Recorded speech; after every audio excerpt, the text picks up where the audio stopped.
I'm Sharice Chu. I work on the Rust toolchain alongside Chris Wales on Android. The focus of our team is to keep the Rust toolchain up to date with upstream Rust, providing Android developers with a reliable code base and compiler. In our talk today, we'll discuss why keeping an up-to-date toolchain is useful, how we do it, how we focus on speed, and the many things that can go wrong along the way. Lucky for us, Rust is a language that is constantly evolving and getting better. There is a rich community of developers designing, proposing, experimenting, and testing out new ideas all the time. These new ideas turn into proposals, language initiatives that are discussed on various platforms and iterated over. These new ideas just constantly push the language forward, making improvement after improvement. Sometimes these new ideas are beta tested on Rust's nightly build and then move to the stable branch when they're ready. The Rust community officially releases a stable version of language every 6 weeks, sometimes more often when there are incremental point releases. With each release version of the language, you might have improvements targeting usability, security, performance, among many other things. These improvements are coupled with changes to the compiler, documentation, which could be small in scope, but still impactful and wide-reaching. In order to run your prior Rust code with a newer version of the compiler, you might need to make some changes to your code. You might need to make small syntactical changes throughout your code base, which can be very straightforward, and you have Clippy to help you. Or you might have to rethink a part of your implementation because there are new APIs or because you just want to take advantage of the optimizations and features that are now available for your language. Keeping your code base up to date with each release of the language can be a lot of work. When you don't keep up regularly, your code base could easily just lag behind the top of tree, resulting in big changes when you do actually update your code. And this unfortunately allows developers to miss out on all the positive improvements of the language that are being done, some of which could make changes to your system that become more robust and high performant, as well as fixes to bugs. On Google Android, we want our developers to be able to use the latest features of the Rust language as soon as possible. So our team focuses on doing the work of maintaining a stable, up-to-date toolchain, and other developers can then use that to compile their Rust code. So our team manages the synchronization between Android codebase, written in Rust, and several target architectures, so then we can keep up with the Rust language. Every release, our team grabs the upstream version of the Rust compiler and tries to build our system with it. Our goal is to evolve the Android platform to use these new API and features. During this time, we perform several types of code modifications and fixes. We have to copy some shared libraries like libc++ and libcmuscle, for instance. We copy those shared libraries into the pre-built to ensure they're being used at runtime. In addition, we copy a subset of standard library source files. When we have a version of the compiler that is compatible with the Android codebase, we upload those pre-built so that other developers can then use it seamlessly. We do tests as we go, and then we address any breakages and general challenges as they arise. In this process, we are doing a lot of coordination between moving pieces. We are creating a single compiler to be used for a full set of Google projects on Android. So we coordinate with different developers from different projects. We make suggestions to their code to keep it up to date with the latest release of Rust. And we communicate with them on the best way to move forward. We depend on a large set of libraries and crates. We also have a number of compiler flags for different target architectures.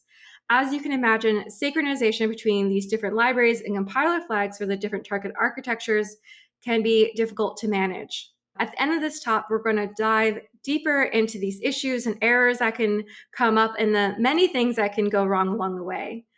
For now, I'll pass this over to Chris Wales, who will describe how we build a toolchain and how to make it fast. Thank you, Sharice.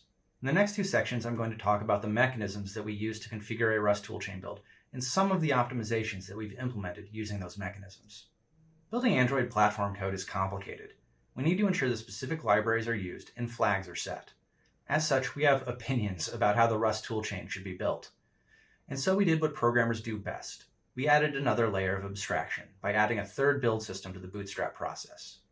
In addition to enabling us to build the toolchain for Android in the first place, this new build layer also allows us to enable or disable features from the command line without having to edit files. This is important as it helps us test different configurations much more rapidly than we'd be able to otherwise. So, how does our new turtle interact with the other turtles? Through three main mechanisms: wrapper scripts, the top-level config.toml file, and environment variables. In the next several slides, I'll discuss each of these in detail. First up are the wrapper scripts. These scripts are shell files that contain compiler, sysroot, and include paths, as well as additional arguments.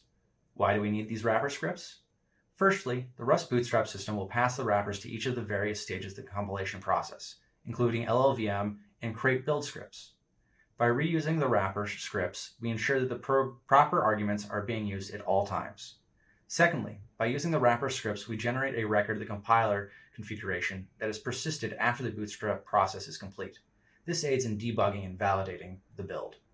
Next up is the top-level config.toml file. In Android, this file is almost entirely generated and currently comes out to around 110 lines of configuration.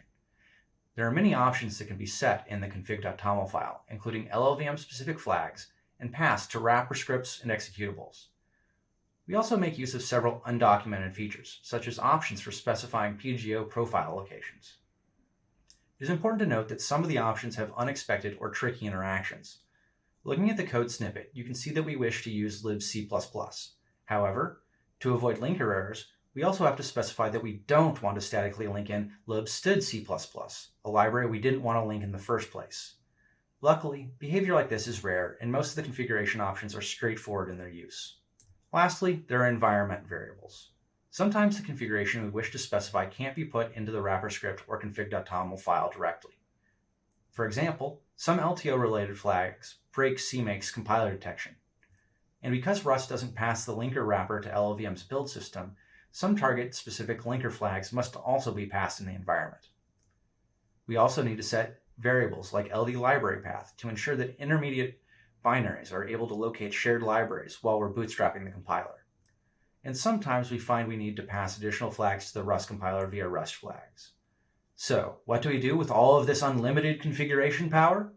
Broadly speaking, our configuration choices fall into either the correctness or performance category. To ensure that the builds are hermetic, we specify paths to headers and libraries. We define macros and specify symbols that are otherwise absent in link time, and we set the standard library and runtimes that should be used. To make the compiler faster, we enable link time garbage collection, link time optimization, profile guided optimization, both regular and context sensitive, and post-link optimization using Bolt. In the next several slides, I'll go over the optimizations I just mentioned and review their impact. When discussing software performance, one of the first things you must decide is what configuration you're going to use as a baseline. For Android, we've settled on using a toolchain with static LLVM linkage and link time garbage collection as our baseline. This configuration produces a 2% size savings and a 1% performance degradation compared to building Rust with default options. A 2% size decrease isn't game-changing, but GC sections helps prevent further size increases due to some other optimizations. The 1% speed decrease is within measurement noise, and as such, we consider this to be an acceptable trade-off. Now that we know what we're going to be comparing against, let's look at the impact of LTO on the Rust toolchain. We perform link time optimization on both the LLVM libraries and the Rust code. This works most of the time, but on occasion, the version of intermediate representation used by our Clang and the in-tree LLVM differ. When this occurs, we need to disable LTO for the toolchain until the two versions of LLVM are resynchronized. Workarounds are also required for a couple of edge cases. For example, when performing LTO for the ARM v7 Android target, there are several symbols that are present but unknown during link time. As such, we have to tell the linker that they exist ahead of time. Performing LTO on the Rust toolchain results in a minuscule increase in size while providing a 5% speed up in performance. Next up is profile guided optimization. For the Android toolchain, we perform both regular PGO as well as context-sensitive PGO, though CSPGO is limited to only the LLVM libraries. Performing PGO requires a 5-stage pipeline where we repeatedly compile Android's Rust code to generate profiles and then re-optimize the compiler. I'll go over this pipeline in more detail in the next slide. One of the difficulties in setting up PGO is ensuring the profile data is collected and named appropriately. Of particular note, the naming of profiles depends on the way LLVM is linked into the toolchain, whether it's static or dynamic. Performing PGO on the Rust toolchain produces a negligible decrease in size while providing a 2% increase in performance. This is a smaller performance gain than we were expecting, and we're investigating the issue further. Now, let's take a deeper look at the PGO pipeline steps. Android's PGO pipeline starts by instrumenting the Rust compiler so that it can be used to collect profile data. Next, we use this compiler to build all of Android's Rust targets. When this is done, the profile data is used to build a PGO'd Rust toolchain that is additionally instrumented to collect context-sensitive profile data. The Android codebase is then recompiled, and the PGO and CSPGO profiles are combined and used to generate the final version of the compiler. While this pipeline is usually executed on build and testing infrastructure inside Android, it is also possible to run the pipeline locally. This allows us to test changes rapidly, as well as allowing non-Googler developers to learn from and reproduce our builds. Lastly, we will discuss post-link optimization using Bolt, a tool that has recently been added to the LLVM ecosystem. Bolt performs two types of optimizations, profile-independent and profile-dependent. Some examples of profile-independent optimizations include jump threading, macro-op fusion, and instruction shortening. Profile-dependent optimizations include section reordering and hot code localization. Unfortunately, we are currently unable to perform Bolt profiling on the Rust toolchain due to memory limitations. We're actively exploring how to resolve the issue and hope to enable profile-dependent optimizations in the future. As the profile-independent optimizations only yield a 1% increase in speed at the cost of a 20% size increase, we've decided not to enable Bolt for production builds at this time. So, put together, what do all of these optimizations add up to? With all the optimizations we've talked about enabled, we observe an 8% increase in performance. This is respectable, but we hope to push it further by improving our PGO implementation and getting Bolt profiling working. And with that, I'll pass things back to Sharice. Thank you very much. Thanks, Chris. In this section, we point out some issues we've encountered when updating the Rust toolchain for Android. A big part of our role is to just keep up with the language and the set of libraries that are constantly evolving. As things evolve, code changes. Previous patches that were successfully applied to the code base can easily become out of date with the latest release of the languages. That could be because the bugs were fixed and the patches were accepted upstream, so they no longer need to be applied, or it could be because something totally irrelevant happened and the changes were orthogonal to our patch, so we just need to update our patch to reflect the new changes to the code base. Over time, the system could also just expand and mature. New code might be necessary. So we might need to import a new crate and take a look at its dependencies. Supporting their dependencies could include importing more crates or updating the versions that we're using on other existing crates and just keeping everything up to sync. During development, code could also just get moved. For instance, a directory structure change could mean we are no longer pointing to the right path. Part of our job is just focused on all this configuration. We want to make sure that everything is pointing in the right direction. There are no mixed signals. We are using the exact right libraries and compilers during the build process. A hermeticity breakage occurs when the build uses a tool or header that is different from what we expected. For instance, a crate using a build script causing a different compiler or library to be used than expected. Some of these issues arise because of the bugs in the upstream build system. Others can be caused because the environment that are built in have certain defaults and carry unintended expectations. In order to fix these bugs, we just have to be more careful on how we direct traffic. That is to be very specific in the build process when to use certain libraries and executables. We want anyone to be able to reliably reproduce any build. So we're motivated to constantly continue maturing and developing our build system to address these types of issues.